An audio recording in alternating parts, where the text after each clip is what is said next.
Well, it's very hard, Mike, to weigh which is more critical, which is more liminal, which is more tectonic. After all, there are a lot of tectonic events. But you're onto something. This is big, all capital, BIG. It's been coming. Uh, Russia and China, after very serious difficulties just 50, 60 years ago, are now joined at the hip. There's a virtual military alliance between them, and this has incredible ramifications for what the US does in Ukraine, or what the US tries to do in the South China Sea or the Taiwan Straits. Now, I have a little background in this. I can in imagine. 1963, my first portfolio was Sino-Soviet relations, right? The relationship between Moscow and Beijing. We called it Peking at the time in deference to Chiang Kai-shek, okay? But it was real. They were shooting at each other across the border, for God's sake. China was claiming, it had irredenta. It was claiming half of Siberia that was actually, truly seized by some Russian Cossacks in the 17th century, okay? Like half of Siberia. So there was all a matter of rivalry, including for leadership of the international communist movement. We thought they hated each other. We were right then. We thought they would always hate each other. We were wrong then. We did leave ourselves an out, as intelligence analysts do. And we said, well, now, if more enlightened leadership comes into power in Beijing and in Moscow, this eternal hostility may turn out to be terminal hostility.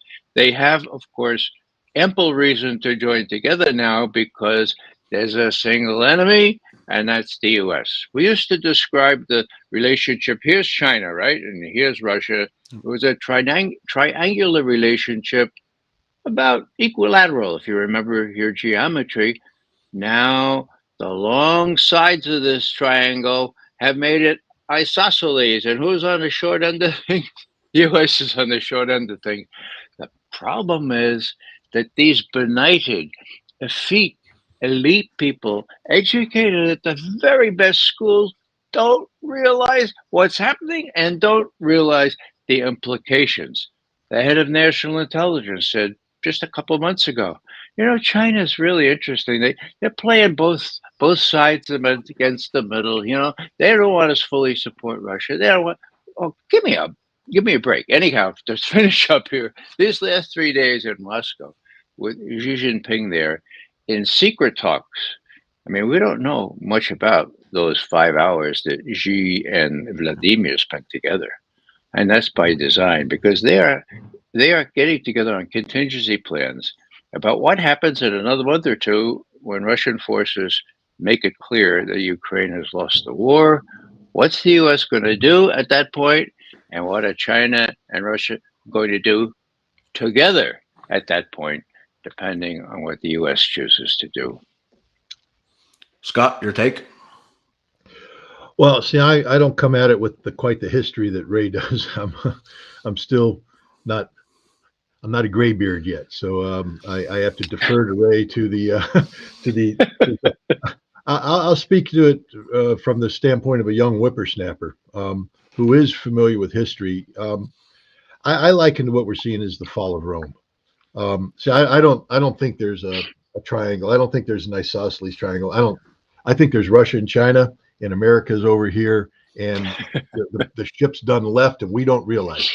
We didn't realize that we're supposed to have jumped on that ship to join those people, to work cooperatively with them, to manage their union. That was our task.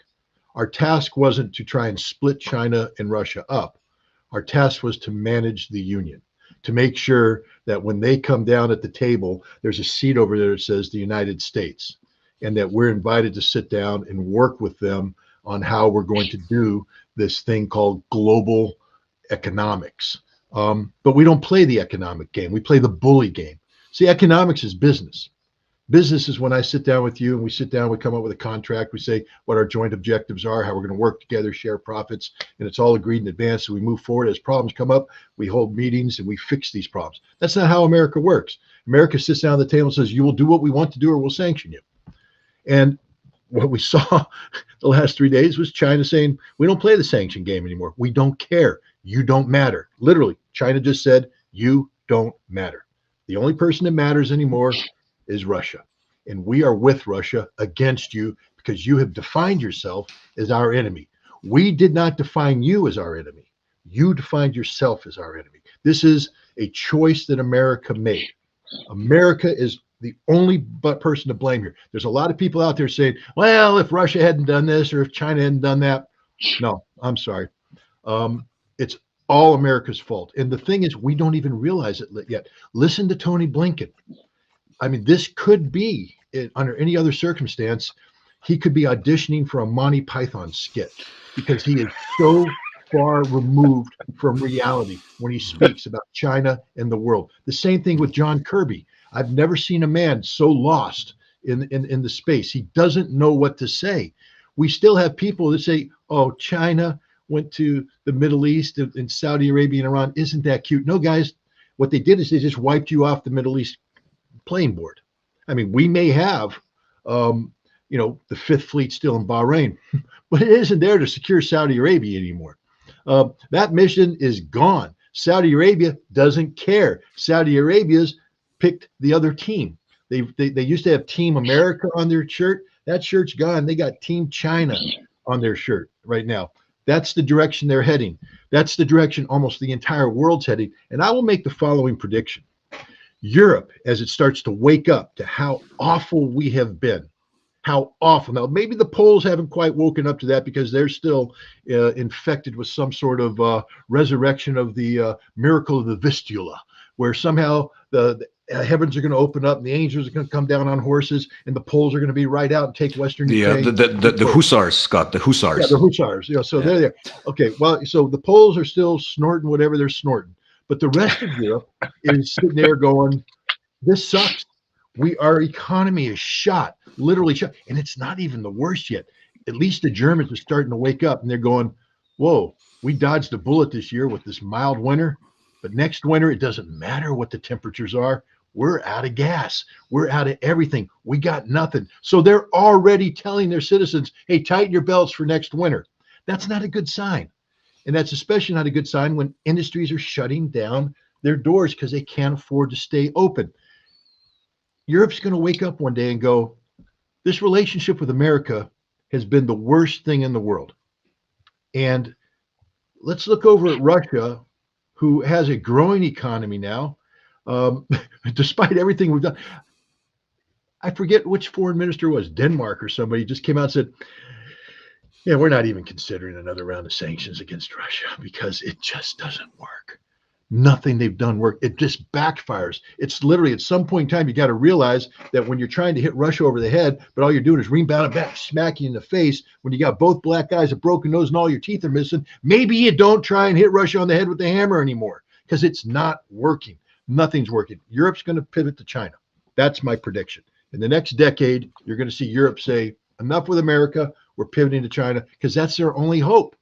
There's only one player in the world today that has the global economic reach capable of doing all this, and that's China. And they've now made alliance with Russia. They have done that which we have said we never want to happen. Go back to Nixon goes to China. The whole idea was to split the two apart.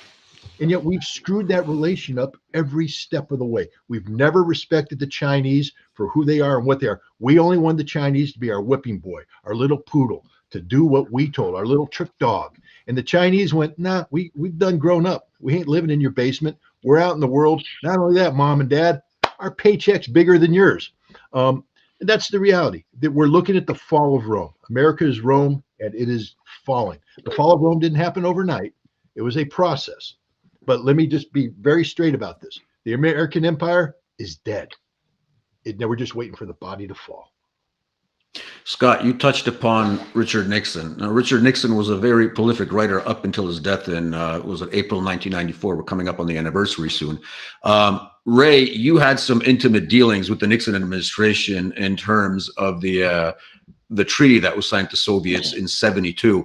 I mean, looking at the trajectory of American politics right now, you know, the people who claim to be an elite in foreign policy circles, I have to ask you the question that's written on a coffee mug I have downstairs. I'm not drinking from it now, but the question is, I mean, what would Nixon do? I mean, he forged a relationship with China that was strategic in the sense that it had its internal logic. What do you think would be Nixon's reaction today if you were around seeing that, you know, the American Secretary of State is calling off a meeting with the Chinese due to a weather balloon flying over the United States? Well, I have to start off by saying, Mike, that Richard Nixon is not my favorite president. That said, his strategic outreach to China was one of these tectonic shifts in the world balance of power. Now, I mentioned my experience with the Sino-Soviet conflict and reporting on it, being the responsible analyst for that. We told Kissinger, we told him that the Russians hated the Chinese, and the Chinese reciprocated to the extent that they blocked the provision of military aid through China to Vietnam, for God's sake. I mean, they're all socialists, they all have these common aims. There's only one communist regime engaged against the arch-imperialist America, that's Vietnam, and rather than facilitate more arms aid to Vietnam, the Chinese were hating the Russians so much, they backed up all that aid at the border. They canceled flights from Vladivostok down to North Vietnam. So that was just one measure of the antipathy there. Now, I mentioned to you that we mentioned in this series of articles for Kissinger that it's not going to be forever, probably. They hate each other, maybe forever, but it was already starting to see signs of more reasonable outlook on the part of Zhou Enlai and others, okay? And so we said, if this responsible leadership comes in, and by sending Kissinger to Beijing in 1971, you have made the Russians very, very worried. What are they worried about? They're worried about this triangular thing. They're worried that the Chinese are going to steal a march in improving relationships with you in Washington. The Russians are going to move. They're going to be more pliable. Now, were we right? Well, we got a really nice commendation from Kissinger. That's the first time that our views tended to coincide with Kissinger's. So we took great relish in that. Anyhow, what happens? The Russians show that they're pliable, they're flexible enough to come to an agreement on access to Berlin, for God's sake. Four-power agreement concluded during this time. After Nixon visits Beijing, four-power agreement, and then they asked us, that is Nixon and Kissinger, do you think the Russians really want arms control? And this is very close to Scott's heart, I know. And we said, we think they do. I think they see mutual benefit in tamping down the arms race. But we also think that they're more flexible now because they don't want the Chinese to steal a march in relationships with the U.S. Whoa. Do we see flexibility in the strategic arms limitation talks? Yeah, we're seeing more flexibility there. Looks like we can have a deal if we want it. The deal's drafted, and then Kissinger comes to us and says, hey, are the Soviets going to cheat? And we said, don't know, probably. How soon can you tell us? Again, this is Scott's bailiwick. Inspections, right? Doveraj, no proveraj, okay? Trust but verify. Yeah, we could verify. We went back to the guys who run the satellites and all the technical stuff to get us up there. And they said, well, we're pretty sure we could tell if they cheated about a week or so, 10 days. So we went back to Kissinger and we said, well, we can assure you. Are you absolutely sure? No, we're not absolutely sure, but maybe 90%. That's enough. Okay, that was enough. We could we could verify, and they could trust. That was the first. That was the pivotal arms control agreement up until the Intermediate Nuclear Forces Treaty that Scott worked on and implemented. That kept the peace for 3 decades, 30 years. Count them. Okay, it wasn't real nice to have this balance of terror, but it was a balance. Okay, so what am I saying here? I'm saying that if Nixon were around over the last couple of years, I don't think, he didn't go to these. He didn't go to Yale or Harvard or one of the Princeton. Or, I mean, he was a smart guy, and he had a smart guy working for him. Don't really think highly of Kissinger either, but he was smart, right? They saw they could exploit this.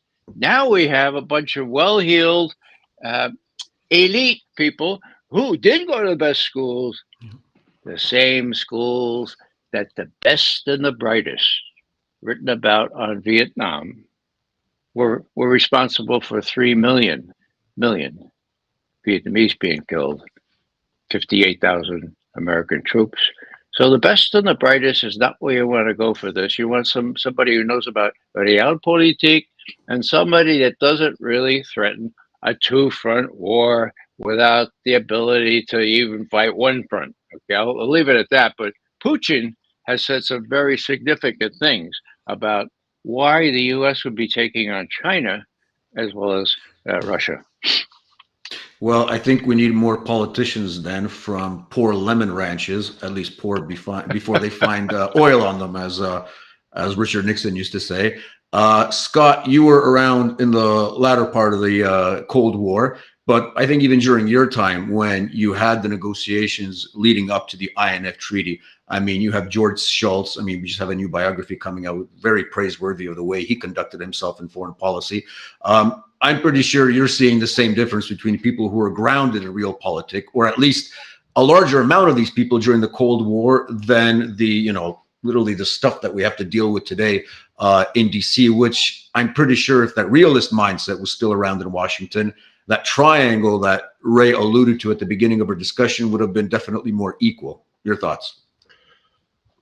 When I look at people like Tony Blinken, and I have to just be straight up, I don't like him. I don't respect him. I have no use for the man whatsoever. It's an embarrassment what he's doing. Jake Sullivan, zero qualifications for the job whatsoever. He's a communications specialist. He's not a national security specialist. He's a man who does propaganda for Hillary Clinton. He shouldn't be anywhere near the White House, anywhere near the where balance of power. And then we got Joe Biden, who's been literally wrong on everything. It's been out there on the internet. Everybody should be familiar with the 1997 presentation that Biden made to the Atlantic Council, where he mocks the Russians. He mocks them for saying, if you guys don't make good with us, we may go to the Chinese. And he says, well, tell me how your senior year went. I'm Joe Biden. I'm so clever. And he said, and what? Then you're going to go to the Iranians. Hey, Joe. That's perfect. Yeah. And senior year was pretty good. I mean, these guys had a great spring vacation. They've graduated. They all got great jobs, and you're unemployed. Figuratively speaking. Look, we've always had idiots, though, advising presidents. I mean, look, the fact of the matter is, and I share Ray's mixed feelings about Henry Kissinger. I think the man is evil personified. I think a lot of the people that came out of the elite schools in the aftermath of the Second World War had a sense of entitlement that allowed them to do things in the name of the greater good, regardless of the cost. And that was, Kissinger's mindset. He's doing it for the greater good. Of course, the greater good is America, the manifest, the nation that has been touched by God. That's what Manifest Destiny is. We've been touched by God to do God's work. And these people did it, and they believed in it. But at least Kissinger did some smart things. As again, he was evil, but at least he was intelligent. He knew the world. You can say what you want about Henry Kissinger, but to say that he was ignorant of world affairs, ignorant of history, you can't say that. Then we can take, for instance, Jimmy Carter. Who did he surround himself with? Zbigniew Brzezinski. One of the, again, not picking on Poland, man, but the last thing you want. No, you can pick on him. No worries, Scott. Go ahead. A communist advising a president at a time when we needed to be working with the Soviets to overcome obstacles. He's the one who created Afghanistan. Ray talked about the strategic arms limitation talks, and they were good talks. But there were, it was a limitation. It was putting a cap on growth. It wasn't reduction. And why was it limitation, not reduction? Just what Ray said about arms control, because they wouldn't allow on-site inspections, and therefore the best you could hope for is a modicum of verification. Satellites are only so good. In 1984, 82, 84, the CIA was asked about on-site inspections, and they said, no, we're not ready for those yet. They said, well, what do you need to make satellites as good as inspections? And they put out their requirements. It's a very classified document at the time. Fact is, one of the most sensitive documents out there because it gave away what we didn't know. But at that point in time, they said, we need X, Y, and Z. And to this day, we're still trying to get some of those satellites capable of doing what they said, because it's almost impossible. It was okay. Ray, you remember the SS-16? The road mobile missile that Salt is going to go away with? Well, the Soviets weren't supposed to produce it. We found out they were.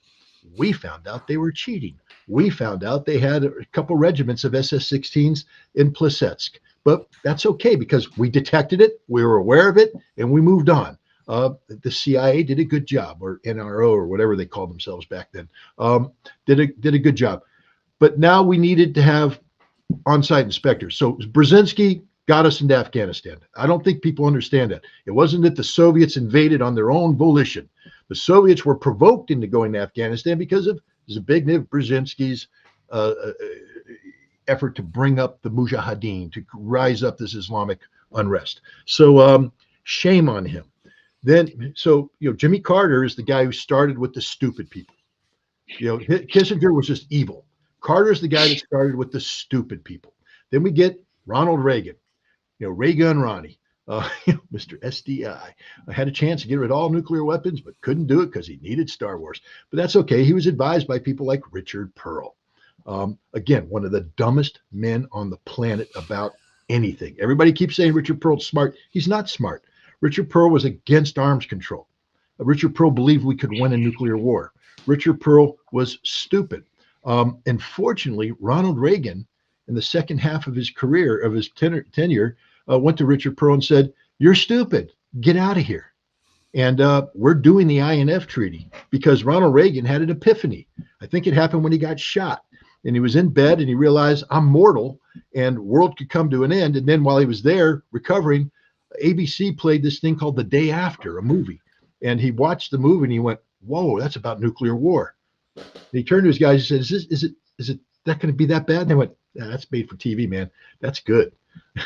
It would be so much worse than what that is. This is supposed to be TV, so people have to have hope. You can't show what reality would be. And he went, well, we can't have that. That's insane. And that's why he did the INF Treaty. And that's why he sat down with Gorbachev and said, we have to reduce. And that requires on-site inspectors. And that's where yours truly came in, and other people who are far more qualified than me came in and did that job. But then we didn't learn our lesson. And here's a chance. That was the opportunity for smart people to rally around the president. And I think Ronald Reagan had a team at the end. James Baker, good people, smart people, intelligent people, making the right call. And then George Herbert Walker Bush comes in. And, George Herbert Walker Bush just didn't believe the lessons of Ronald Reagan. George Herbert Walker Bush was still in the Cold War. He didn't trust the Soviets. He didn't trust Gorbachev. He dragged his feet. He allowed perestroika to collapse.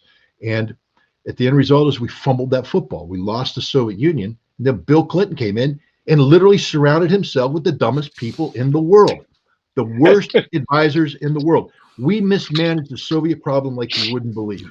And this created, and we mismanaged China. Bill Clinton mismanaged the world. He didn't do anything right. Nothing.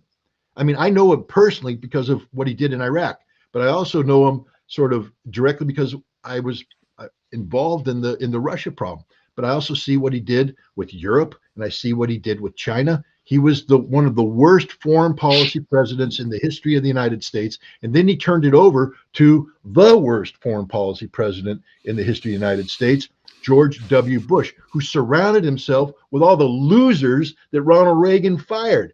And these people come in, and the world, we had presidents who have been, Barack Obama surrounded himself with idiots.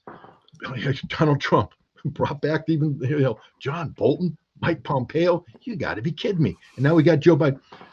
It's not the quality of the education. It's the fact that America can't produce leaders anymore. Our academic institutions are so filled with ideology. That's the last place you want ideology, is in an academic institution. An academic institution should be about free thinking. I don't care if somebody wants to write a paper that Vladimir Putin is, should be sainted. Please make that argument. Make the argument. You're in college to learn. You're not here to be indoctrinated. I want you to say this, that, and then we challenge you. We talk about it. And maybe at the end you go, maybe he shouldn't be sainted. Or you convince us all that it should be Saint Vladimir, whatever.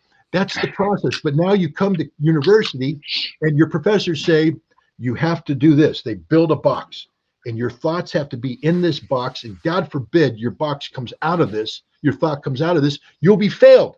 You're not allowed to think. You're not allowed to explore. You can say what you want about the 60s. I wasn't an adult then, Ray. You were free love, marijuana, whatever they were doing. But they were thinking. They put on their thinking caps. They were thinking back then. The conclusions that they came to, you might not agree with, but at least there was a process. Today, you go to university, especially an elite one, Georgetown, Stanford, Harvard, Yale, and you come out and your degree is going to be what they say your degree is going to be, and your diploma is going to be what they say it's going to be. And if you go into an advanced degree, your thesis is going to be what they say it's going to be. You're not allowed to challenge the system anymore. The moment you challenge the system, you are called not only a dissenter, but you're a traitor. You've sold out to the enemy. You're a shill, whatever. And then you're done. You can't get a job. In order to get that job, get into corporate America, get in the government, you got to play the game. That's why, and I'll leave it with this. That's why I deride all the people that advise the presidents today as Putin whisperers, fakes. They're like the people who claim to be horse whisperers. I can calm a horse down by whispering its ear. Horse is calm now. It's magic. Okay, they're the Putin whisperers. You're worried about Russia? Putin, Putin, Putin, Putin, Putin, Putin, Putin. And oh my God, it solved everything. Putin did everything. Yeah, they're idiots. They're morons. They know nothing about Russia. They know nothing about Putin, but they all went to the same kind of institutions and they all got the same degrees. Authoritarian dictatorship. That's it. They don't think. They don't know Russia. Nothing. Stupid people doing stupid things. I apologize for going on for too long. Ray. No.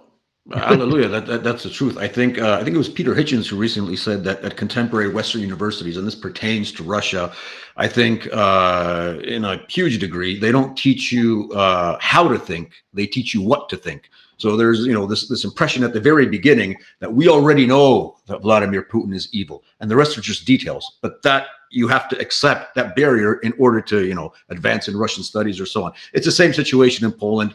There's no debate about it. I mean, if you're the heretic who says, wait a minute, I think we should think this through. It's like, oh, you're a Putin stooge. You're dangerous. I think we should think about relegating you and basically canceling you. But going back to the China-Russia issue, just one more question on this rapprochement, because there's a lot of cynics out there and they're present in Polish, Western, American media who say, yeah, the Russians and the Chinese are getting together. Sure, they have to do it, flex their muscles. They're going to be stronger together. But at the end of the day, we know this is a sort of, if you're familiar with Tom Clancy's writing, the bear and the dragon scenario, where Putin is at the end of the day the junior partner to Xi Jinping. And he knows it. He's suffering under the weight of the great leader. So all we have to do is sort of wait it out. We'll make a deal with Xi Jinping and Putin will suffer at the end of the day because he knows he's the junior partner. Ray, what do you have to say to that? Well, the Germans would say that's Quatsch. The Russians have a different word for it. If you think about this tectonic shift, and you think about how ignorant these well-heeled, effete advisors to Biden are concerned. When Biden, on the spur of the moment, during a conversation with Putin, said, "Let's get together. This Ukraine thing is worrying me. Let's get together. I like one-on-one." And so they agreed to meet on June 16th in Geneva. That was 2001. Okay. 21, yeah. Now, what happened there? We only know really from what Biden said getting on the plane, or actually post conference and then getting on the plane. He said, it's not proper for me to say what I told Mr. Putin, but China is being squeezed. I mean, Russia is being squeezed by China. They have this 1,000 miles border. They have this really bad history. Russia knows that China is going to be a supreme international power, that the biggest and better than Russia. Putin's got this real problem. He's being squeezed by China. Now, these guys, Blinken and Nod and Sullivan, they were reading textbooks from 5 decades ago when I was writing that prose, talking about the Sino-Soviet split, which was real then, okay? I guess they didn't get any updates as to what's going to happen the last two decades, but they were way off the mark. As I mentioned, I think it was January or December, the head of national intelligence, what's her name, April Haines, said the Chinese are playing a really clever game. They're playing both sides against the middle. Well, that's not the case, April, and you're missing the big implications here, because this is really tectonic. Now, I mentioned that Putin himself was asked. Actually, it was at Valdai, this discussion club that they have in Russia, on the 27th of October. One of the Q&As in the 3.5-hour Q&A, one of the questions was, Mr. President, how do you look at the Washington's desire to take on China as well as taking on us in Ukraine with providing arms and all? What do you think's going on there? And Putin scratches his head and he says, there doesn't seem to be much logic to it, does there? I think they're just crazy. Sumashchi, Russian word for out of, your mind. Go. I think they're going out of their mind. Okay. Then he says, I thought there was a subtle reason behind this, and I thought about it for a long time, but I don't think there is. I think that it's just a function of arrogance and a feeling of impunity, period, end quote. Now, I think Putin thinks that is right.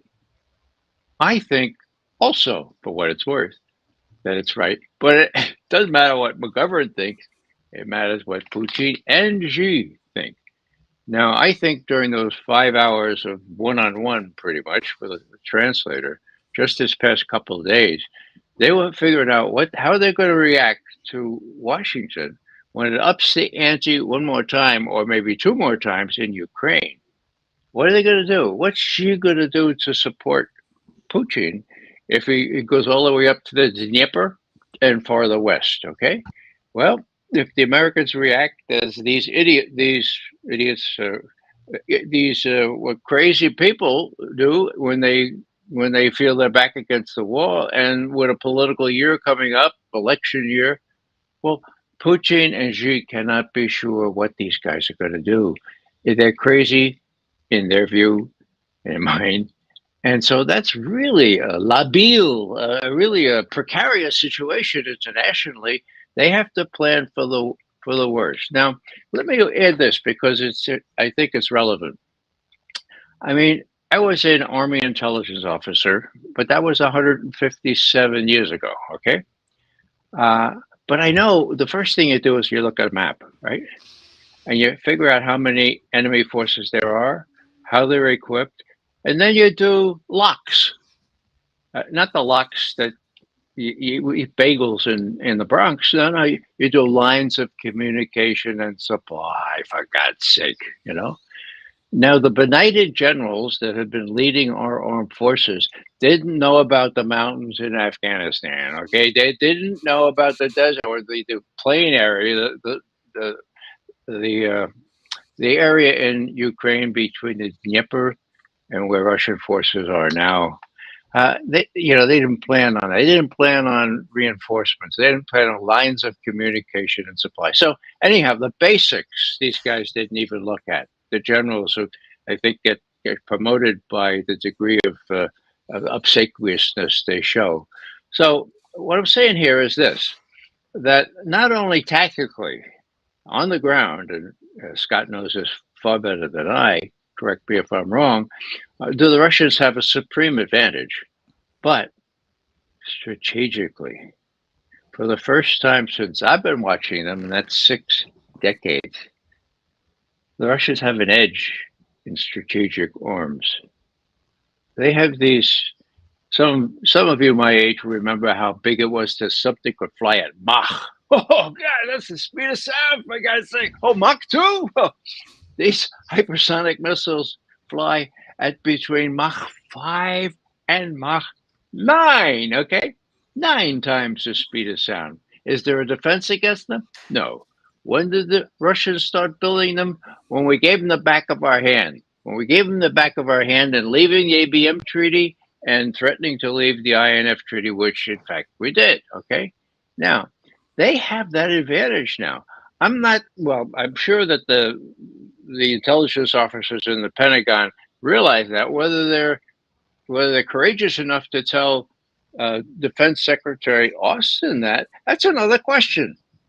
He has a reputation of falsifying intelligence information. When he was head of CENTCOM in Tampa, ruling over the Middle East, 51 of his intelligence analysts complained formally to the Pentagon IG that Austin and his top crew there were falsifying the intelligence on Syria and on Al Qaeda and everything else. So they're telling these benighted, well-heeled people what they want to hear, and that's really dangerous. And that's why, if they're looked on as crazy, the Soviet military, Russian military, would be telling Putin, "Look, Vladimirovich, just remember, we not only have a tactical advantage, but for the first time, we can get through the defenses with impunity." Now, I know you don't want to do that because that's a real risk, but we can do that. And it's the first time we can do that.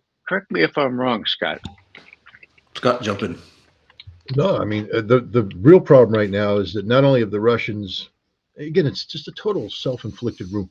I just want to remind people that when the United States pulled out of the ABM treaty, we're the ones that started deploying anti-ballistic missile defenses in violation of the treaty.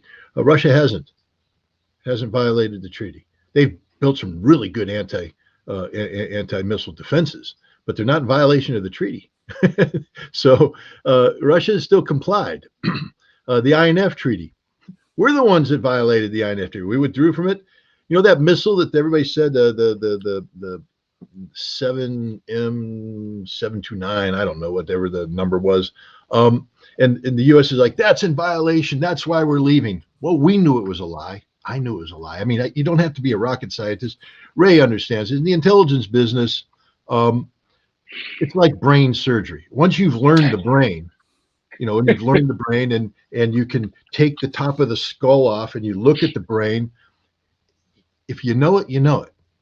All right, you might get cooler tools to come in, but it doesn't change the reality that the brain is the brain.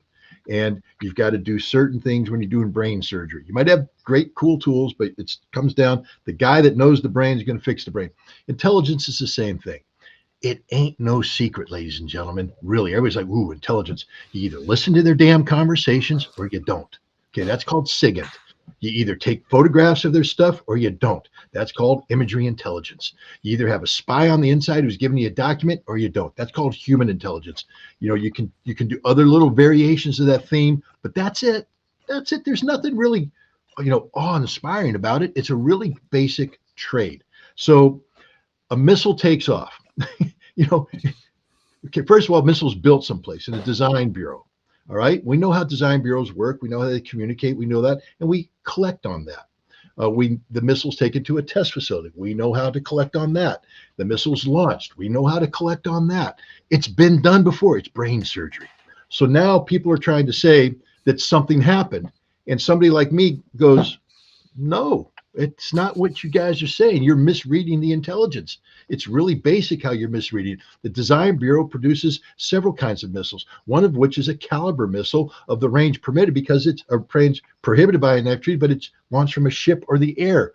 But if they do launch it from something, a ground site that's permitted under the treaty, you can't classify it as designed for ground launch.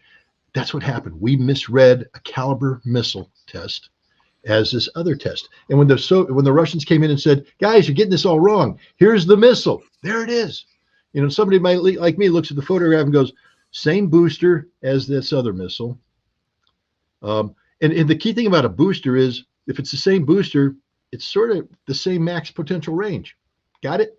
So if this booster is on a missile that is permitted by the treaty, that means it can't go the range. Now it has a guidance section and a warhead. But on the new missile that we've accused of violating the treaty, there's a bigger guidance section. Basic physics, ladies and gentlemen, bigger guidance section weighs more. And if it weighs more, that booster ain't going to go as far. And the warhead, bigger warhead, weighs more. So you combine a bigger warhead, bigger guidance section on the same booster, and you're trying to tell me that that violates the treaty when the other missile doesn't. We're insane. We are literally insane. You can't make this stuff up. We wanted out of that treaty, so we told lies about the treaty. But now you know what? Look at all the missiles that are hitting Ukraine today. Not a single one of them is being launched on the ground at intermediate range. Not a single one. Everything that's going from the ground to the ground is within the permitted range of the INF treaty, meaning it's below the 300-mile or 300 some odd mile threshold. The Russians didn't build this new missile, deploy it, and use it. Believe me, if they want to hit sites inside Ukraine and they had this miracle intermediate weapon, they'd use it. They'd use it because there's no treaty prohibiting it. But the Russians aren't violating the treaty. They still aren't. Wow, to imagine having people that honest with that much integrity. I'm not saying, look, Ray, I told you they cheated on the SS-16. You know it. I know it. Everybody knows it. But the Russians haven't cheated. The Russians are playing the game fair. The Russians are doing what they're supposed to do. We're the ones that are violating everything. We're the ones that represent the greatest threat to international peace and security. And the Chinese have finally broken the code. There was a period of time, and Ray, correct me if I'm wrong, February 2021, when Putin met with Xi Jinping in Beijing at the head of the Beijing Olympics. If Joe Biden had traveled to Beijing, would that have changed the dynamic of that meeting? And I think the answer is yes. Sure. Yes. Yeah. Had Joe Biden simply said, I'm flying to Beijing and I want to sit down because I want to demand time from Xi Jinping, and I'm going to bring with me some economic proposals. And I'm going to bring with me some stuff that maybe makes him feel good about Taiwan. Now, why would I want to do that? Because I had quality people surrounding me saying, Joe, see that guy, Vladimir Putin? He's trying to get buddy-buddy with this guy, Xi Jinping. We don't want that to happen. We need you to go to China, and we need you to muddy the waters, buddy. I mean, you don't have to sign a final treaty, but I need you to sit down next to Xi Jinping, get your picture taken with him, become pen pals with him, whatever it takes. We need him when he wakes up in the morning to say, I wonder what Joe Biden's thinking today. I wonder what Joe Biden's going to do today. But we didn't do that. We opted out. Vladimir Putin came in, and Vladimir Putin and Xi Jinping have been making pancakes together on birthdays. They're friends. They're friends. They like each other. So it's not like he's going, oh my God, here comes that guy. He's like, Putin, come on over. Yeah, don't worry. Joe didn't show up. So we're just going to have a party ourselves. 5,000 word joint statement about redefining the world order. Sure. Why not? Because America sucks. And that's the reality. America sucks. Joe Biden missed a golden opportunity to muddy the water. And we've been fumbling ever since. Because China knows that there's an inherent risk doing what it's doing with Russia. China understands that that's not the natural course of direction, that this is something that's being compelled by outside powers. But China has been given no other option. None. There's no off-ramp. There's no plan B, plan C. There's only plan A, which is to go to Russia. And what happened the last 3 days? China just said, we're all in. They're not holding any chips back. They're not going, I don't know, man. Maybe something's going to happen here. Maybe they're going to, somebody's going to pull an inside straight. I don't know. China just went, screw it. Bam, all in, all chips on the table. Russia, America, you're out of the game. And it's a game changer. It's literally the fall of Rome. I fully agree. As a matter of fact, when we talked about the elites in the States during the Cold War and how they assessed the situation, how the people were of a much different caliber than they are today, it's interesting because we had the same situation in the Polish People's Republic at the time. Because if you recall, the back channel diplomacy between the States and China leading up to the meeting with the leaders, Nixon, China, happened in Warsaw. Exactly. Mm-hmm. So our foreign policy school at the time was a completely different show than what it is today, basically subordinate to the United States State Department and possibly the American Enterprise Institute. So we're seeing the same methodology and the same sequences also in Poland, unfortunately. But going back to Russia and its stance towards NATO, because there was some recent reporting in Consortium News, and this is related to some of the documents that have been declassified from the British side recently. And this is being used for the many pro-NATO advocates as proof that, Russia wasn't really against NATO from the beginning, because as these documents show, Boris Yeltsin said, I have nothing against NATO expansion as long as we do it slowly and you take our interests into account. Well, at the same time, in those same documents, we have statements from former Premier Chernomyrdin, who told John Major that, you got to take it easy with this NATO expansion. You have to understand who Boris Yeltsin is, because this could basically become an explosive situation in the future. So he was basically echoing what George Kennan would write in that famous op-ed in '98, or in the interview with Thomas Friedman on the New York Times. But a lot of people are coming out and saying, no, there was discussion about NATO expansion in Russia. You can't say they were against it from the beginning. Ray, what's your take to such line of argumentation? Are we to take them at their word that indeed there was such a big division in Russia, that there was a big enough segment of the Russian political class that had nothing against NATO expansion, that it was only Putin who created this, this argument to use against the West, which in essence, in their view, is a fake argument? When Yeltsin took power, the oligarchs rubbed their hands. The oligarchs in Russia, the oligarchs in Ukraine, the oligarchs in America. The Wall Street boys came in big time.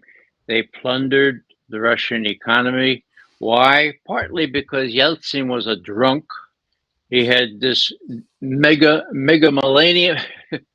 He had these great big thoughts about how he was going to prevail with the slippery guys like Bill Clinton. Okay.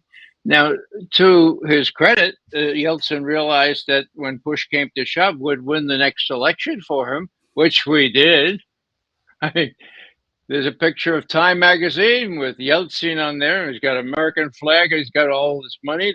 And the headline says, "We did it for Yeltsin. He's got 4 more years," or something like that. So that's Yeltsin, a drunk. There were hangers-on and there were oligarchs. But people like Putin were watching this and saying, my God, this guy is frittering away our heritage. Oh my God, this is really going to be detrimental to our whole homeland. Now, it was a miracle that Putin ended up being appointed by Yeltsin. There are various stories as to how that came about, but he was. And that's when it changed. That's when Putin reached out initially to the West, but then saw the door was closed. And he developed these things. And when the ABM treaty was left, as I say, as Scott has said, the Russians didn't leave it right away. They asked, why did you do this? And they were told, forget about it. It's none of your damn business. Okay? Ooh, Ray almost said a bad word. Yeah. And that's allowed. It's allowed. No worries. And the same thing. The same thing with the INF treaty. What plan do you have here? Well, don't eat their business. Okay, so what am I saying here? Scott has really set the stage really nicely about how this all played out with respect to the ABMs not being prohibited anymore. And so we put little emplacements, capsules in Romania and in Poland that were for ostensibly ABMs, but as everyone knew, they were in the wrong place for. they'd have a prayer of hitting a Russian ICBM, and so the Americans say, oh no, no, it's against Iran. We're trying to save Europe from Iran. And then people say, well, yeah, but Iran's not even working on a nuclear warhead, as we know, as we learned first in 2007, and still is. Well, that's okay. They might develop. Yeah. So it was transparently fraudulent from the beginning. These were not ABM sites. These were sites for precisely the same kind of missiles that Khrushchev tried to put in Cuba, medium and intermediate range ballistic missiles. Now, why do I say that? Well, Putin has criticized this specifically. Now, let me take you back to December 21, 2021. He gets up before his admirals and his generals, and he says, all right, the Americans have this kind of launcher. It can be converted to accommodate cruise missiles, Tomahawk missiles, okay? And if that happens, they're relatively slow moving. It gives me 7 to 10 minutes launch to target time. Now, they're working on hypersonic missiles, the ones we already have. They'll get them eventually. That gives me 5 minutes. 5 minutes to decide whether to, he doesn't say it this way, but whether to destroy the rest of the world. Okay, so then he looks at these admirals and generals and he says, so this time we need something on paper. We need a signed document. Now I'm looking at these generals and admirals and they're going, Vladimir Vladimirovich, wasn't the ABM treaty a signed document? Wasn't the INF treaty give us a break, Vladimir. That was the 21st of December. 9 days later, White House gets a call from the Kremlin. Mr. Putin wants to talk to Mr. Biden right away. Now, they were flummoxed. They said, wait a second, our negotiators are meeting in Geneva on strategic weaponry and other matters on the 9th and 10th of January. Why does he have to talk to him now? Please, he needs to talk to him now. Now, to his credit, Joe Biden accommodated and he received the call. What was the playback? What was the outcome of this? The readout, as they say these days. Quote, Mr. Biden said that Washington has no intention of putting offensive strike missiles in Ukraine, period, end quote. Wow. So they're suspected of going in Poland and Romania, but Biden is telling Putin, no, we don't have any intention of, wow. The negotiations off to a great start. Ushakov, the main advisor to Putin at that time, says, New Year's Eve will never be so good. They celebrated, and then when they got to Geneva, the U.S. side forgot about it. They woke up Biden on New Year's Eve and said, Joe, you didn't really say that, did you? Well, I thought it'd be a good way to get the negotiate. Joe, forget about it. So they forgot about it. The 12th of February, 6 weeks later, the last conversation between Biden and Putin, read out the promise or the undertaking that the U.S. has no intention of putting offensive strike missiles in Ukraine was not discussed. It was off the table. Okay. Now, why is this important? That's the 12th of February last year, right? Okay. 12th of February, 2 weeks before the invasion. What happened before that? As Scott mentioned, Putin was up talking to his best friend Xi Jinping in Beijing to open the Winter Olympics. Now, there was an incredible document signed, as Scott has already mentioned, but also, in my view, the discussion went this way. Putin, best friend Xi, I'm afraid that the Americans are not being candid with us. They made this undertaking about intermediate or offensive strike missiles. They arrayed their troops to take over Donbass. These are troops trained in secret pretty much for the last 8 years, and they're NATO equipped and NATO ready. They're gonna force our hand in the Donbass. The Nazis are still pretty much influential in Kiev. I think I'm gonna have to invade Ukraine like pretty soon. Reaction from Xi Jinping. You mean after the Olympics are over, right? Oh yeah. After the Olympics are over. The Olympics are over the 22nd of February. The 23rd, both Donetsk and Lugansk are recognized by Russia as independent countries. They asked for help on the 24th. The invasion. Now, I'm not sure that's the way it went down, but I still think that Putin would not have done that had he not had Xi's nihil obstat, or at least Xi's saying, okay, if you have to do it. And this violated the core Chinese principle, for God's sake, of non-interference in others' affairs, sovereignty, this whole thing. In other words, Xi gave Putin a waiver on Westphalia and supported him from the outset. So all this benighted thinking, no, China's playing both ends against the middle. Oh, China's been very careful. No. China's joined at the hip with Russia now, and that's the overweening, that's the overriding reality in the new strategic equation, what the old Soviets used to call the correlation of forces internationally. The correlation of forces has changed against the U.S. just a matter of time before not the ruble becomes rubble, but that the dollar becomes rubble.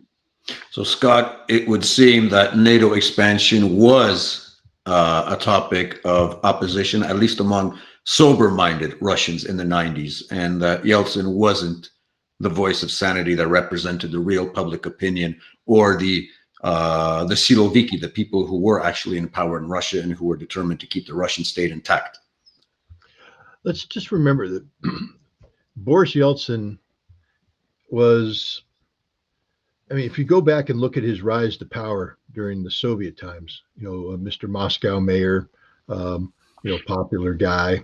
But then when Gorbachev did his revolution, the 19th All-Party Union Conference in June of 1988, Yeltsin was not a player. Yeltsin got in a fight with Ligachev, the number 2 guy in the Communist Party, stormed up to the stage, embarrassed Gorbachev, got in a debating match with Ligachev, and was basically ousted, kicked off the Politburo.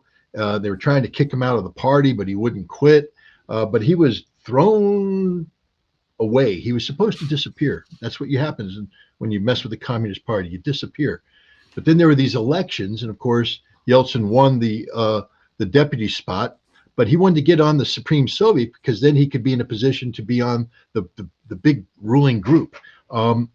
Well, he didn't have the votes for it, but I mean, he did. But Gorbachev was playing the game. Nope, you're not going to get in. Some dude from Siberia who got on there and said, "I'm going to give up my seat for Yeltsin. I'm going to let Yeltsin sit in on the thing." And it happened. Yeltsin's now on the Supreme Soviet, and then Yeltsin becomes a player. And then as things fall apart, Yeltsin outlaws the Communist Party in Russia, and then he becomes the head of Russia, the president of Russia. But he doesn't know what he's doing. He's just sitting there playing stupid games because remember, Russia was pretty much managed by the Soviet Union, by Soviet power. And then what Yeltsin's saying is, no, Russia manages itself. So he tried to assume all this stuff. And there was just this mess going on. It was just sloppy. Anybody who thinks that Boris Yeltsin was an effective leader, an effective manager, he wasn't. One of the reasons why Perestroika failed is because of Boris Yeltsin sabotaging everything that Gorbachev was trying to do.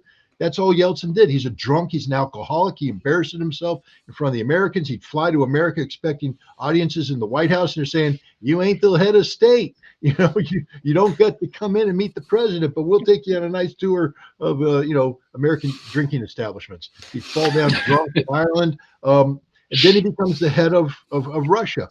And what's one of the first things that happens? This is 1992. October 93, he has tanks firing main tank rounds into the parliament. He's at war with the parliament. Yeltsin ain't a Democrat, guys. He's a dictator. He's the worst kind of dictator. He's a drunk dictator. How did Yeltsin stay in power? Because the drunk dictator was agreeing to everything the United States told him to do and everything the oligarchs wanted him to do. That's it. He was just Mr. Incompetent. And so now, he has sold his soul. So Yeltsin's job is to say yes to whatever they want to do. And so someone comes up and goes, "Hey, Boris, baby, have a sip of vodka, buddy. Dobre Utra, comrade. How's that vodka taste? Good? Want another one? Hey, NATO.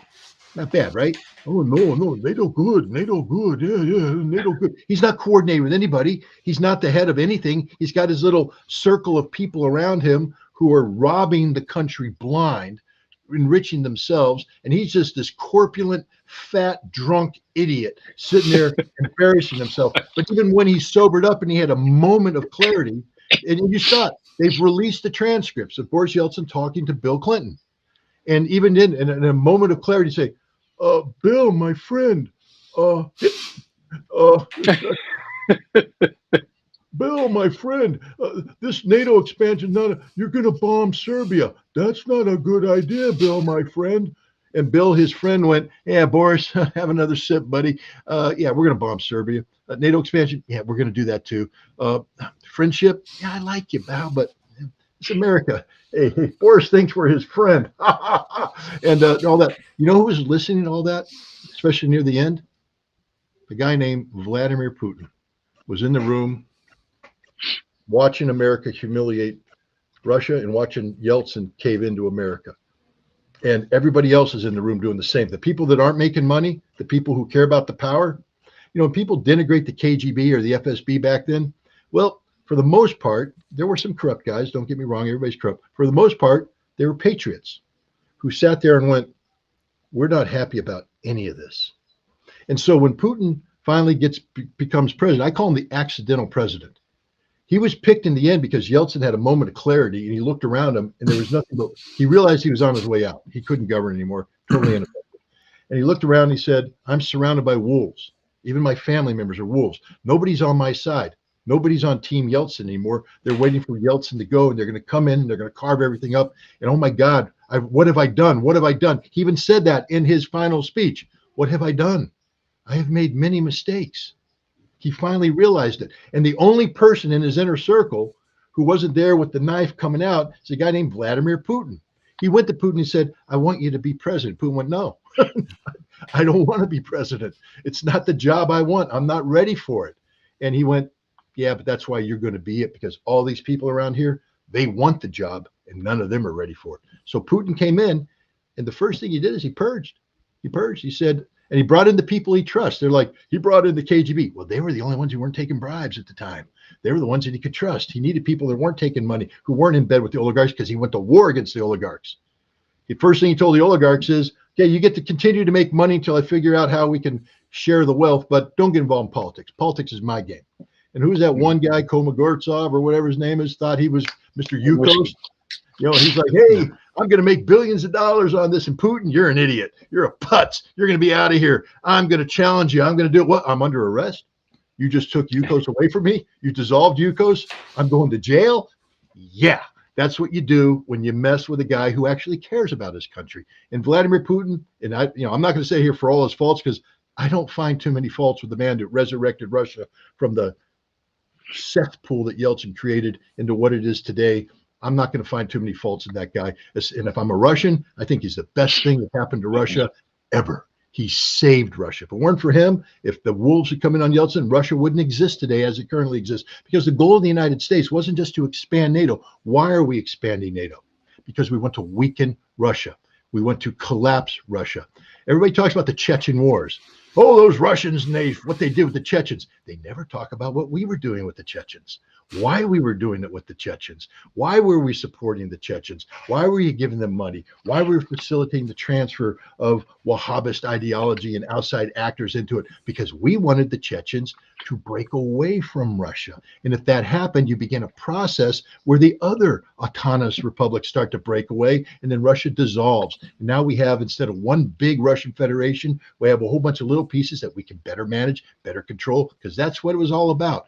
Controlling Russia so that we could destroy them politically and exploit them economically. And the one guy that said no, his name is Vladimir Putin. And we have been at war with that man ever since, because we can't stand the fact that a Russian patriot stood up for Russia, defended Russia, and actually helped Russia succeed.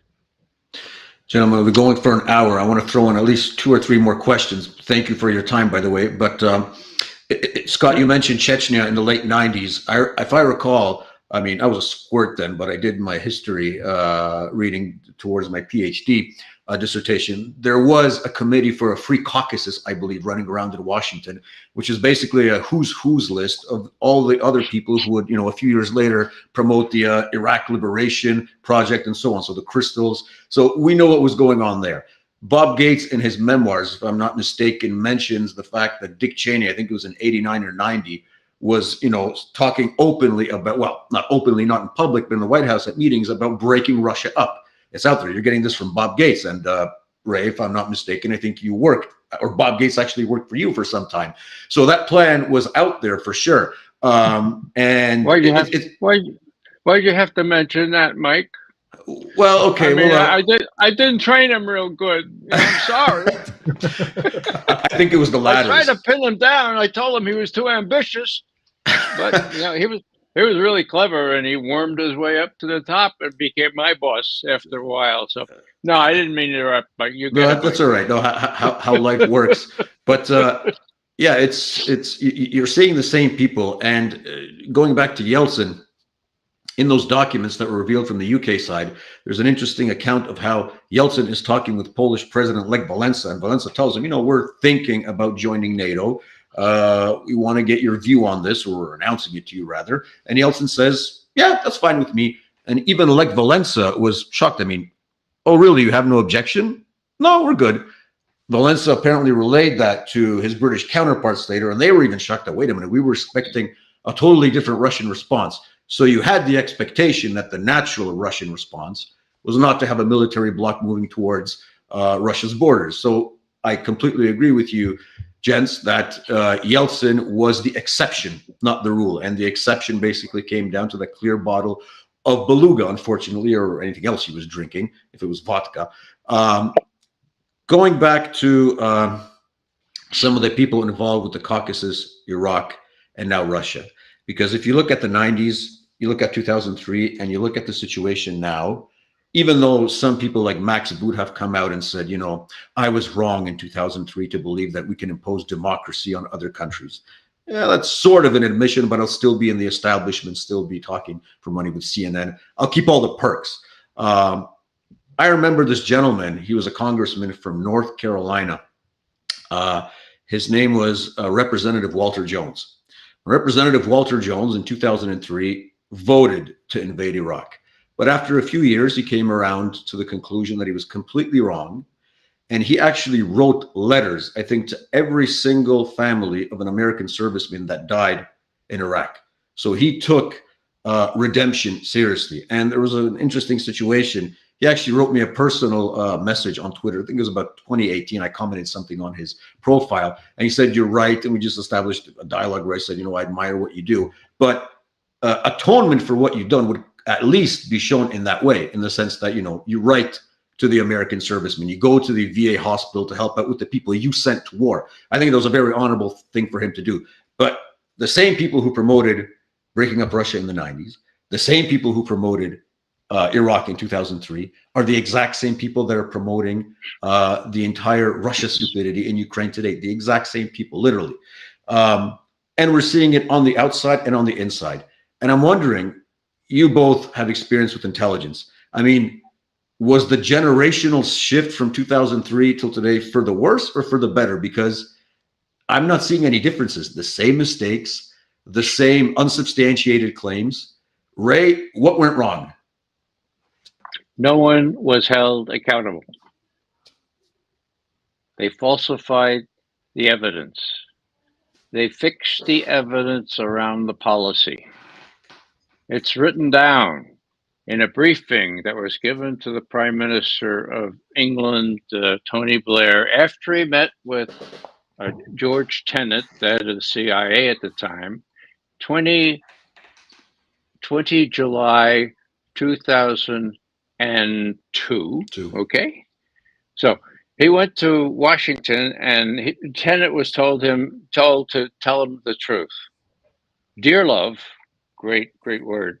Dearlove, Dr. Dearlove briefs Tony Blair, and he says, "Look, the decision has been made for war.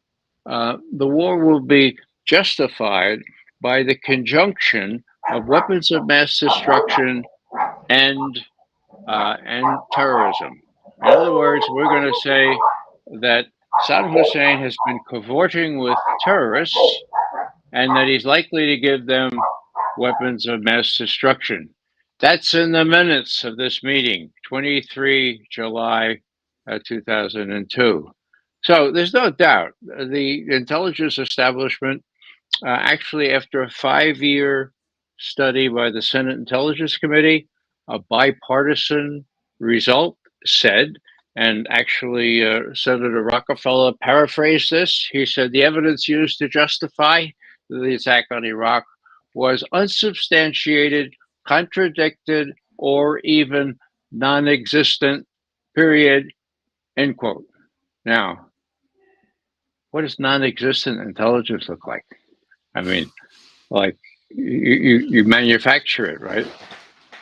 Scott Ritter did everything a human being could possibly do to get it to see Joe Biden, to get past Tony Blinken, who was his chief of staff at the time, to see his own senator. Her name was, what was it, Clinton something? Yeah, Hillary Clinton. He couldn't get to first base. He gave interesting information to Newsweek. They buried it, and so did everyone else, and we had the war. So have things improved? Well, who was the other participant in this fraud? It was the mainstream media, Times, Washington Post. The op-ed director of the Washington Post at the time was a fellow named Fred Hiatt. 90% of the op-eds in those days were to say, weapons of mass destruction, weapons of mass. We gotta stop this. We gotta have a war. Okay. Now, 3 years after the war, when it became clear there were no weapons of mass destruction, Fred Hiatt was up at the Columbia School of Journalism. Pretty sober bunch. And they said, Mr. Hiatt, you kept saying weapons of mass destruction as if flat fact that they were in Iraq, and you said that for months before the invasion. How do you explain that? And Hiatt looked at them and he said, and this is a quote, "Well, if there were no weapons of mass destruction in Iraq, we probably shouldn't have said that there were. Period." End quote.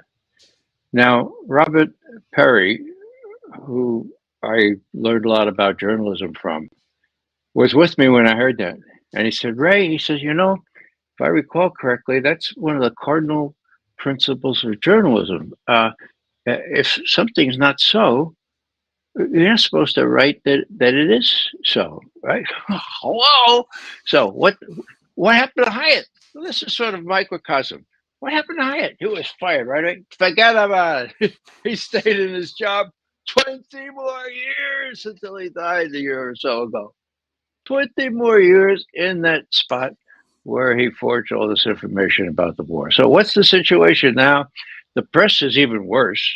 I mean, the Post and the Times make no secret of repeating blather from inside sources. Some of them say CIA or intelligence sources. And the press and the sources themselves are crazy. We have a fellow named William Burns. He's the head of CIA now, okay? He's supposed to tell the president the truth. Now, does Bill Burns know the truth about whether the attack on Ukraine was unprovoked?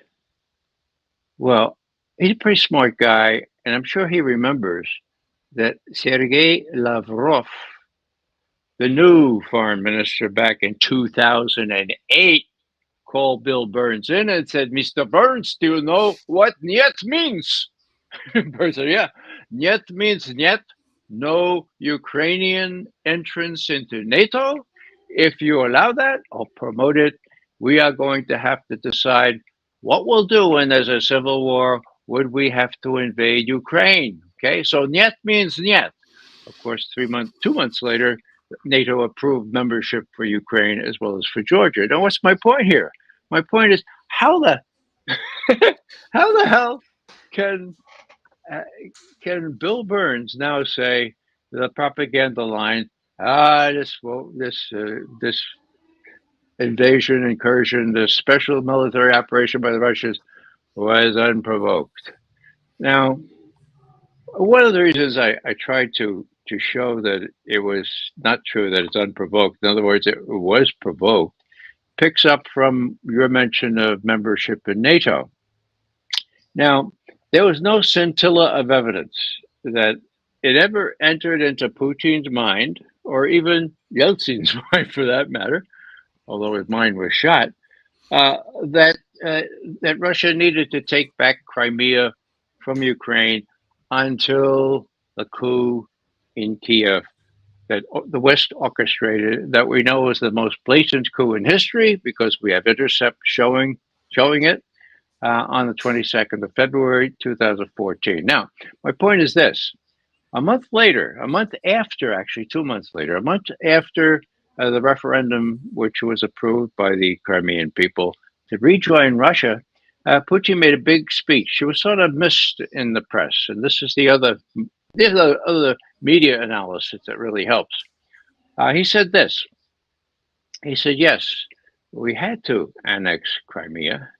Uh, Possible membership for Ukraine in NATO was just part of the problem. Even more important was the notion that offensive strike missiles would be put in Ukraine. No, I'm sorry, would be put in Crimea. Okay. So, even more important. Now, as the years went by, the Ukrainian army was trained up to NATO standards, and the ability to put these Tomahawk missiles or hypersonic missiles became real when these holes were put already in Poland and Romania. Now, let me just give you a layman's perspective here. I asked some of these experts, Ted Postal, for example. I said, Ted, I mean, how are they going to get these Tomahawk missiles in there, for God's sake? Hypersonic, how are they going to do that without being detected? And Postal says, well, Ray, I'm a physicist, and maybe I know some stuff you don't know. But it gets dark at night in Poland and in Romania and in Ukraine. And it just takes a couple hours to put those missiles in those same holes, which are perfect to accommodate them. I said, yeah, but you need a hook and ladder. We have observed them. Ray, no. Trust me. All you need is an electric line truck, for God's sake. That the kind when the storm rolls your lines down, that's all you need. 3 hours, and then you put a little new disk in to reprogram your computer, or you just do it electronically, and you've got offensive strike missiles that can hit Moscow now between 7 and 10 minutes, and hypersonics 5 minutes. So it's not a problem, okay? They can do it. Putin knows they could do it better than we do, but I can assure you that he's right about that. So all I'm saying here is that this is the kind of threat that President Kennedy faced back in 1962. You made reference to that before. Offensive strike missiles minutes away from Washington, from Omaha, where SAC, Strategic Air Command, was, in Cuba. It was the same thing. Now, Khrushchev looked at that and saw Kennedy's reaction. They were talking at that time for what it was. Kennedy was saying, look, Nikita, this is an existential threat to my country. It's not a ploy for me. You better take them out. Khrushchev talks to his folks and says, my God, nothing ventured, nothing gained. It's not an existential threat to us. So let's pull these damn things back before the U.S. blows up the world, okay? So I'm saying here, yeah, that's what I'm saying, okay?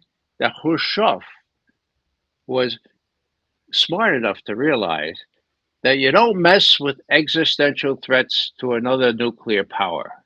Now, is Biden smart enough to realize, or his advisors smart enough to realize, that you don't foster, arm, equip, encourage an existential threat against a nuclear armed nation like Russia? Okay? I don't know.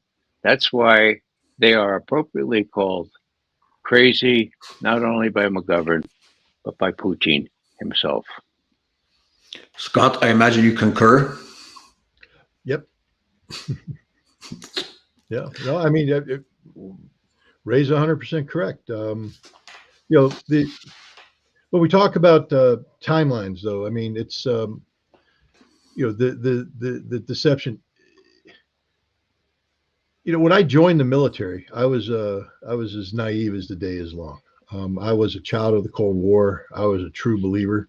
My father was, career Air Force officer. I was raised on the front lines of the Cold War in Turkey in the 1970s. I mean, where my school mates, their fathers were spies doing the real thing against the real target.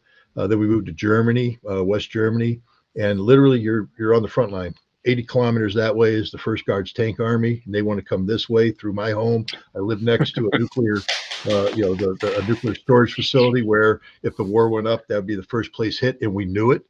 So growing up, I literally lived next door to one of the first targets to be hit by a nuclear weapon, and you went to school every day saying, gee, I wonder if we're going to come home. And it wasn't facetious, especially when your father disappears into the bunker, as he did every now and then, because things would happen. And then he would go into the bunker, and there was a movie or a book written back then called Alas Babylon. Ray, you might be familiar with it. It's a story about an Air Force officer who, that was the code word he would send off to his wife if the nuclear weapons are going to fly. Basically, call home and say, Alas Babylon. It means the world is going to end. And that was the code word that my parents had. So if my dad was down in the bunker and he could get a call out, it would be Alas Babylon. And that meant, baby, bring the kids together, cook a nice meal, and hold hands, because it's all going to come to an end. That was my reality. So I joined the military to fight that. I was a true believer. I joined to kill commies. When they say kill a commie for mommy, I'm a kill a commie for mommy kind of guy. When they say better dead than red, you're damn right. I'll kill every commie before I surrender. And I joined the Marine Corps to do just that. Marine Corps taught me about integrity, straight up integrity. The first thing they said in the intelligence school was, if you lie, Marines die. Never lie. Your job isn't to tell what your boss wants to hear. Your job is to tell them what the facts are, and then they get to make decisions based upon that. But if your boss is putting pressure on you to change something, you tell the boss to back off. That's not his job. His job is to sit down, shut up, and let you speak, and then he can make the decisions. And the beauty thing about the Marine Corps is they literally preached and they practiced what they preached, so that when it came time for me to speak, everybody shut up and they listened. You spoke, and they'd ask questions, and then they'd kick you out and make their decisions, because that's what they do. You give course A, course B, course C. They're the ones that get to make that decision. When they sent me to Russia, to the Soviet Union, to implement this arms control treaty, at that time, the Defense Intelligence Agency was saying that the Soviets were cheating, that they had held on to around 300 SS-20 missiles. And the way they could justify that is they had an expanded view of how many SS-20 missiles were produced at the Votkins factory that we were inspecting. So in comes, I was going to use a bad word, Dingbat Ritter, stupid lieutenant. I mean, there's nothing dumber in the military than a lieutenant. So here comes this lieutenant, and they put me outside this factory, and I'm dumb enough to think that my job is actually to figure things out, because there is no book. There's nobody sitting there saying, this is how we do it, this is what you want to do. You sat down and you went, what am I supposed to do? Think about it. So I'd walk around the factory. I'd listen to train signals. I'd listen to train movements. I'd track things going in and out. And I quickly figured out that they can produce about 60 missiles a year, 80 max. So I wrote a paper about that. The CIA went, wow, good stuff. The DIA went, no, you don't get to say that. You're a lieutenant. And they brought me in. They put a general in front of me. That's supposed to intimidate a lieutenant, but he was an Air Force general. And then they put a whole bunch of colonels out there, and they all sit there and said, hey, lieutenant, you got to change your paper. And I said, why? Why do you want me to change your paper? Because it's hurting our budget. You see, we need 200 missiles to justify the $1 billion budget we put in there to do things. And if you're coming in saying 60, 80, that means they're complying. We lose our budget. And I said, that's your problem, not my problem. They said, yeah, but I'm a general. And I said, yeah, but I'm a Marine. Stick it in your ear. Get the hell out of here. If you got a problem with me, go to headquarters Marine Corps, tell the commandant, bring it down to my chain of command, and they'll tell me to do something. But I'm not listening to you. And the Marine Corps backed me up. That was the beauty of it. The Marine Corps went, that's what you're supposed to do, pal. That's what you're supposed to do. We got to the Gulf War. I'm in General Schwarzkopf's staff. Right off the bat, pew, pew, pew.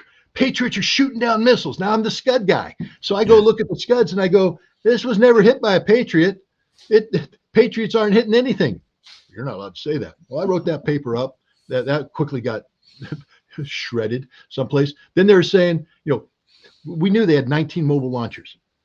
2 weeks in, we've killed 64 mobile launchers. I went, I'm a stupid Marine. I'm not very good at math, but I can tell you that if you only got 19, you can't kill 64. So we got a problem here. So I quickly started to investigate, and I came up and I said, we're not killing any. The Air Force isn't killing anything. Delta Force isn't killing anything. The SAS isn't killing anything. Nobody's killing anything. And I was fired, actually. I was fired by General Schwarzkopf because he didn't want to hear this. Colin Powell stood up for me. Colin Powell came in and said, no, Ritter's on one case. Right. I got my job back. I finished the war, got a medal. Yay. All that stuff. But what I learned is you don't back down. You tell the truth. Tell the truth, the whole truth, nothing but the truth. Then I get to Iraq. And what I learned in Iraq is I was the most naive person ever to walk the face of the earth, because I actually believed that my job was to disarm Iraq. I actually believed it. And I did it. I went in there. I spent 7 years doing this job. But I found out that the CIA, I was dealing with the analysts, people like Ray, who were actually honorable. There was this whole other group called the Special Activities Staff.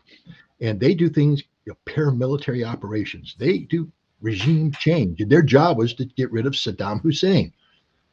And disarmament got in the way of their job. They used me to spy on Saddam. They didn't want me to disarm Saddam because then sanctions would be lifted from Saddam. And they lied. This all comes to Richard Haas. Ray, you might know him, the old head of policy planning for the State Department during the lead up to the Gulf War. He just wrote an article where he said, everybody's accusing us of lying, but lying requires intent. We just got it wrong. And I'm like, Richard, you lying sack of manure. You didn't get it wrong. You knew the truth. How do I know they know the truth? And this is where people don't understand. For 7 years, I ran the intelligence for the United Nations on Iraq, weapon mass destruction. I liaised with the CIA, the DIA, the NSA, GCHQ, British Defense Intelligence, MI6, Mossad, Oman, German intelligence, the world, basically. Anybody who dealt with Iraqi weapons of mass destruction, I was the guy they went to. And after a while, you basically stop being able to supply you with intelligence, and you become the source of intelligence. Because why? They give me things, I go into Iraq, I investigate, I come back, I share it with them, they think about it, we come back, and after a while, they're waiting for me because they got nothing left to give. So I'm coming in and I'm saying, this is what I saw, this is what we're doing. They'd assess and they say, well, maybe you want to do X, Y, and Z. I'd say, well, I'll do X, but not Y and Z. Go in, and suddenly I am, not just me, but the other inspectors, we are the sole source of meaningful intelligence about Iraqi weapons of mass destruction. And we're briefing this to everybody. And when we left, the CIA has now acknowledged, when we left, they had nothing, literally nothing, no sources, nothing. They were flying blind. So when Colin Powell and everybody else is up there saying, we know this, that, and the other thing, and I said, no, I wasn't guessing, ladies and gentlemen. I was telling the damn truth because I did the job. They didn't have anything. They were making it up. And they lied, and we went to war, and now they're claiming it's a mistake. And this was one of those educational moments in my life. I got a lot of people, I see it in your little chat room, people saying, I'm not an American patriot. First of all, say that to my face and I'll kill you. I'm the most patriotic person you'll ever meet in your life. And I'm not a pacifist. I believe in violence. I'm actually pretty good at it. I'm getting a little older, but don't worry about it. I can handle myself. So call me a traitor to my face, pay the price. That's just a standard offer for anybody out there. I shouldn't be reading your stuff, but I do. But what I learned there is that the United States government lies. That's all they do. They lie. They don't know how to tell the truth. And then what I did, because once you break that code, it becomes very easy because everything becomes a lie. Now, every time David Petraeus stood before Congress and talked about Afghanistan, he lied. Every time a general goes before Congress and talks about anything, they lie. And now you go back in history and you realize there's people like Daniel Ellsberg, the Pentagon Papers. People today don't understand what the hell happened there. Daniel Ellsberg exposed one of the biggest lies ever. Seymour Hersh, people today know him for the Nord Stream 2. My Lai massacre. It was all a lie. Everything's a lie. We can't tell the truth. There's nothing we do. I challenge anybody right now. Tell me something besides the Apollo moon mission. But even then we lie because we don't like to talk about the role played by the Nazis and getting us there. But other than that, I'm not going to go in conspiracy that we didn't really land on the moon. I think we did. We did that well. But when it comes to national security, find me one thing we've told the truth on. Not just an open challenge to anybody right here. One thing we've told the truth on as a country, and you can't. I broke the code. All we do is lie. We lie about everything because the truth is inconvenient. The truth doesn't mesh with the unnatural thing that America is. You see, we promote something called the rules-based international order. That's the most unnatural thing for the world out there because rules-based means America-based. The rest of the world doesn't necessarily want it. They want what they all agreed upon, the law-based international order set forth by the Charter of the United Nations. You know, the Charter, it's a treaty. We signed it. The Constitution says when we sign something, it becomes the law of the land, but we violate the Charter all the time in deference to the rules-based international order that has no legal framework, no legal justification whatsoever, and only exists to promote American hegemony. And so to promote American hegemony, it's like, oh, Mary Poppins, a spoon's full of sugar lets the medicine go down. We're trying to shove medicine down everybody's throat. And the medicine is take it or leave it. We're America, our way or the highway. And the world's finally waking up and saying, we prefer the highway. And your way is that way. Get the hell away from us. And the world's woken up. They've come to the same awakening that I have, that the country that I love, that I was prepared to die for, and I'm still prepared to die for, because you see, as bad as America is right now, I still believe in the promise of America. I still believe in the basic premise of the Constitution, the rule of law. Even though there is no viable justice system today, it's as corrupt as the day is long. We could fix it. We can fix it. We stand for something good, but we've become something so far removed from that which we proclaim to be that it's unrecognizable. But I'd like us to become that country. I'd like us to be that place, but we're not. And as long as we pretend we are, then we got a problem, because you cannot solve a problem unless you first accurately define the problem. And if you're walking around today saying America's good, a force for good, we're here to do good in the world, you have not defined the problem, because America is bad. We're a force for evil, and we only do bad things in the world. We're a friend to no one. We're a friend to no one. Ask the South Vietnamese, ask the Kurds, ask the Iraqis, ask the Afghanis, ask the Ukrainians how good of friends we are. Hey, Georgia out there, my wife's from Georgia. I have to throw this message out for the Georgians. We're not your friends either. We'll sell you down the road. We'll sell everybody down the road, because we only care about ourselves. We only care about the accumulation of American power. And I know I just babbled on, but damn it, Ray, you pulled a string and you got me going. No, that's what happens when a Marine meets a veteran of the company. So I very much invite this lively discussion. Gentlemen, literally, go Scott ahead, Ray.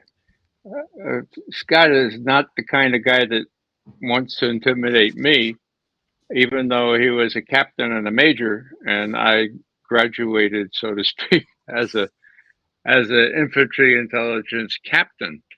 But I want to take this opportunity to ask my friend Scott a question. I never had a chance to do this. It's relevant. When Colin Powell wrote his voluminous memoir, a lot of it had to do with the first Iraq War.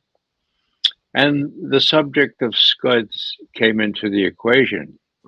And at one point, Schwarzkopf bragged before the world that we had just destroyed 4 Scud missiles just lying around there. Now, in the book, Powell admits that, was it McConnell? Was he his intelligence guy? Yeah. McConnell is the admiral, okay, Navy. Scott and I have a bond. I'm not a Marine, but I'm an Army infantry guy, okay? So McConnell goes to Schwarzkopf and he says, General, I don't know how to say this, but there's this DIA analyst that says those weren't Scuds. They were oil tankers, for God's sake. Schwarzkopf calls up Powell and says, Powell, what the hell are you doing undercutting the generals running this damn war? They were Scuds. No, of course they were oil tankers. Do I have that right, Scott? Do you remember that little Oh, episode? look, what if you read it? What it is McConnell comes to Schwarzkopf and says, you know, he's out there saying that he killed Scuds. But then he said, but there's a problem. We got this report from one of the guys on his staff that says they were oil tankers. And Powell first he's like, come on. I mean, why doesn't Schwarzkopf just talk to the analyst? And so they called him up and he called up Schwarzkopf and Schwarzkopf said, I did. He's not as good as the others. He sucks. He's bad. He's the bad analyst. Everybody else thinks they were Scuds. He's the worst guy. That was me he was talking about. I'm not as good as the others. But then Powell and McConnell took the imagery, the video, and took it and enhanced it, and they were all exactly oil tankers. But the thing is, I got fired because Were you the guy? I was the guy. I was the guy. I literally looked at the videotape when it came in, and I went, oil tankers, and then on my report, number of confirmed Scud kills, 0. That night, Schwarzkopf goes on national TV and briefs it. He brings in Buster Glosson. They show the videotape. Now I want to show you how we killed Scuds. Boom, boom, boom.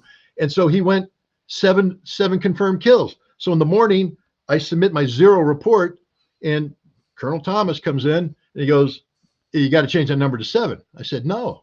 He said, you got to change the number to 7. I said, no, I'm the guy who gets to make that call, not you, not anybody else. He said, when the commander-in-chief goes on national TV and briefs 7, his staff is going to reflect 7. I said, then you do it. I'm not falsifying a report. I'm going on record right now that is a lie, a bald-faced lie. He left, came back, you're fired. Get out of here.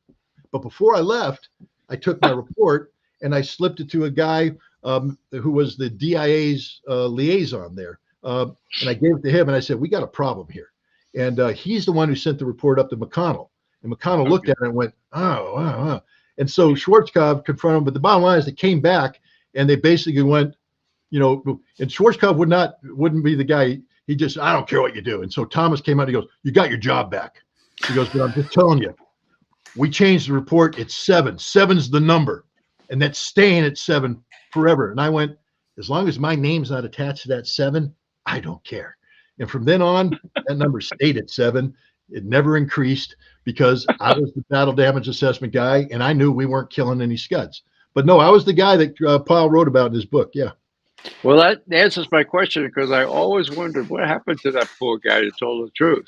And you were fired, but then you were reinstated. Well, but it's better than that because later on I ended up going up to, long story short, ended up going up and working with Delta Force. And we were getting ready to do some stupid stuff. And I got arrested because Schwarzkopf accused me trying to start my own war. I went in and told Delta Force that they're searching for Scuds in the wrong place. They need to be searching in this place.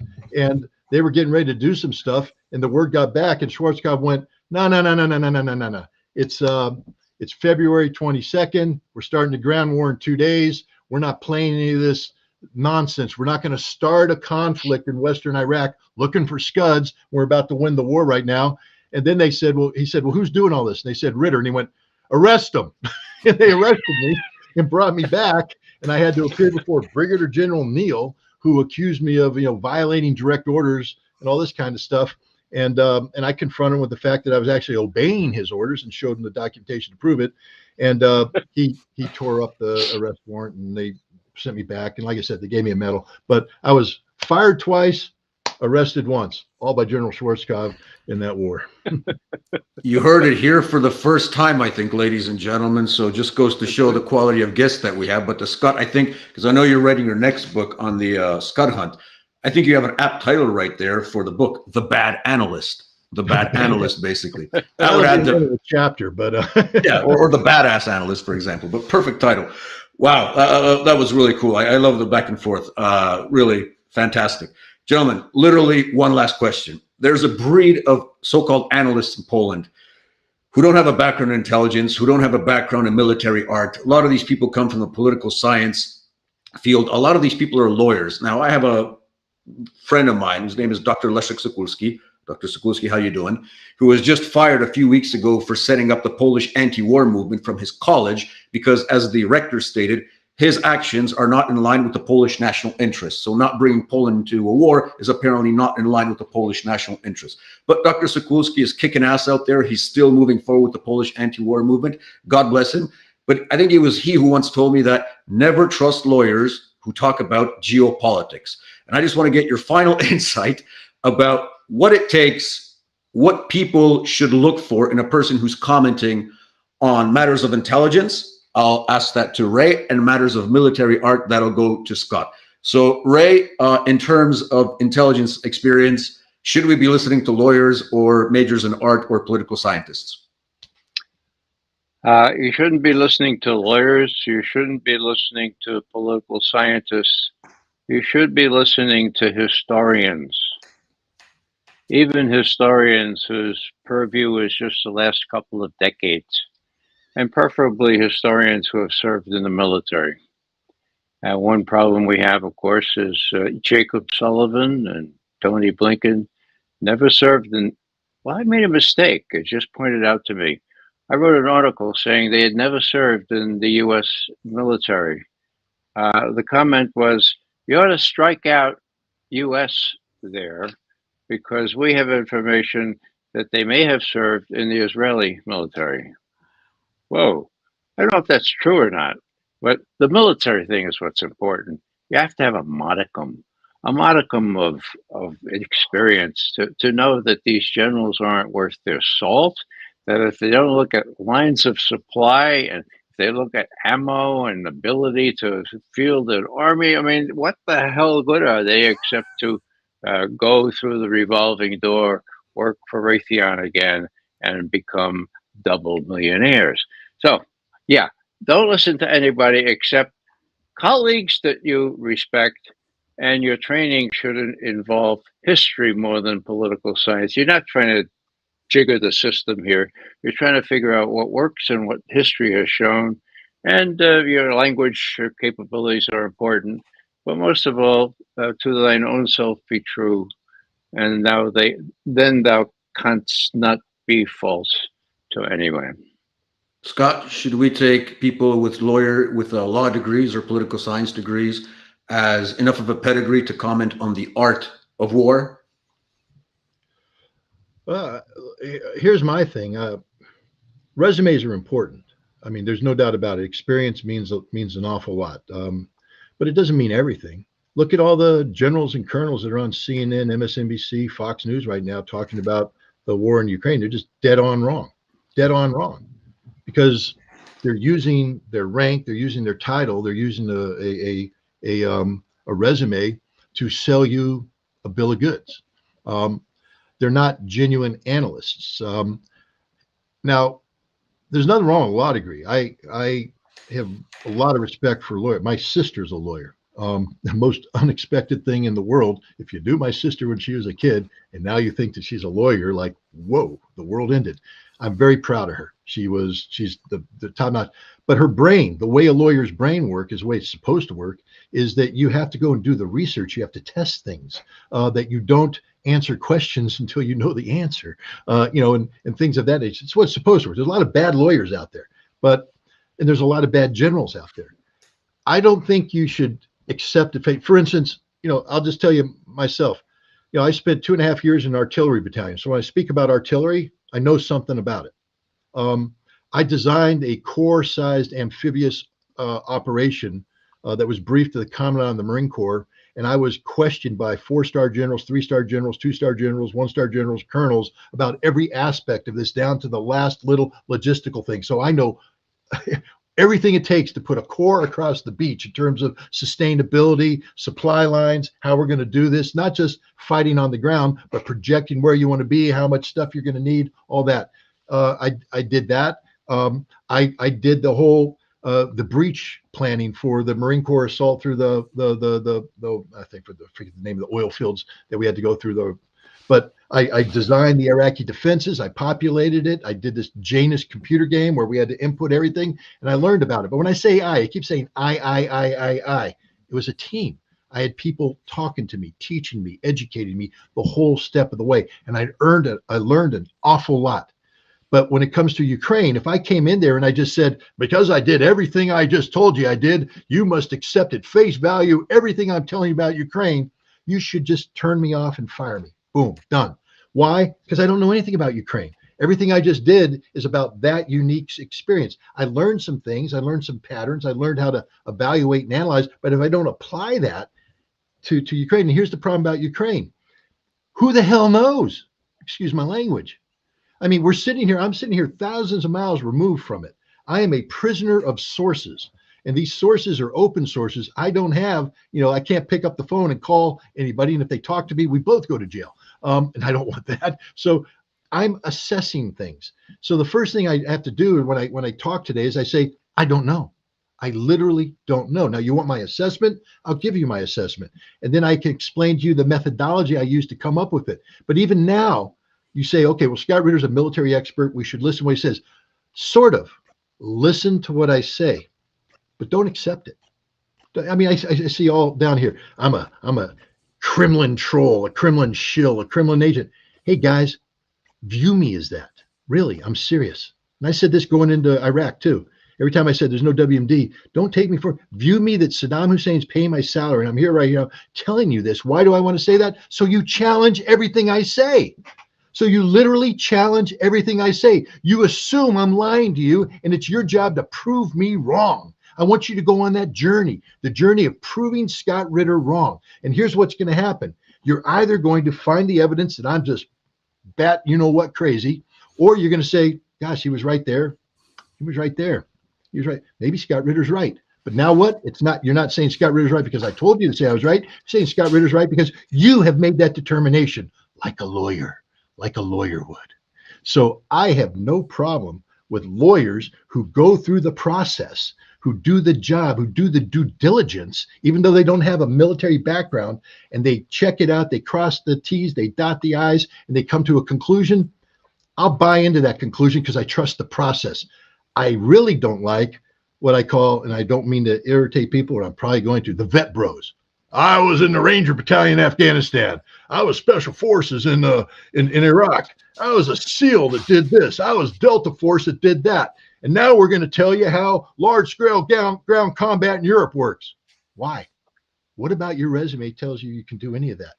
You don't know anything about large-scale ground combat in Europe. And yet you gave me a resume that has no bearing on it. Now I'm supposed to believe you at face value.